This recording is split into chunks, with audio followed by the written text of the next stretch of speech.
খুব খুব মর্মান্তিক একটা ঘটনা। এটা আপনার ঘটনাটা হয়েছে নবীনগর থানা, ব্রাহ্মণবাড়িয়া জেলা, বাঙ্গরা বাজারের কাছাকাছি, 12 বাঙ্গরা বলা হয় চারপাড়ার এদিকে। এটা জিনিতপুর ইউনিয়ন পড়ছে। তো আসলে এখানে আপনার এই গাড়িটা মাছের গাড়ি, ভোর রাতে গাড়িটা যাইতেছিল শুনলাম যতটুকু 4টার দিকে।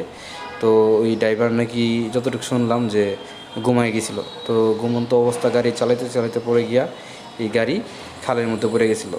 আসলে এই গাড়িটা হচ্ছে মাছের গাড়ি, মাছ নিয়ে যাইতেছিল।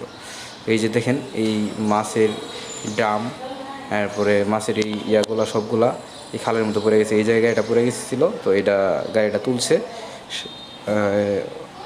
তোলার পর এই যে ড্রামগুলো পড়ে রয়েছে, তো এখানে অনেক মাছ পড়ে গেছে। তো মাছের যে মালিক উনি হয়তো শুনতেছিলাম যে উনি মাছগুলা ধরবে এই খালের থেকে, ডোবার থেকে। তো তারা ধরার একটা প্ল্যানিং করতেছে যে কীভাবে মাছগুলো ধরা যায়, পড়ে গেছে। তবে আসলে যারা এই গাড়ি চালান, ঘুমন্ত অবস্থা, ঘুম ভাব এরকম নিয়ে গাড়িটা চালাবেন না। কারণ গাড়ি চালানো আসলে একটা রিস্কের ব্যাপার। কখন এটা হাওয়ার উপরে চলে, কখন কি হয় বলা যায় না। তাই যদি কখনও ঘুম আসে, দরকার হলে 1 ঘন্টা রেস্ট নেবেন, নিয়ে এরপর আবার গাড়িটা চালাবেন। তো এরকমভাবে গাড়ি চালানোটা ঠিক না, কারণ মানুষের জীবনটা আগে। তো এখানে মানুষের জীবন আগে, মানুষ আগে, তারপর অন্য কিছু। তো আমরা আসলে এইগুলা বুঝতে চাই না, বুঝি না।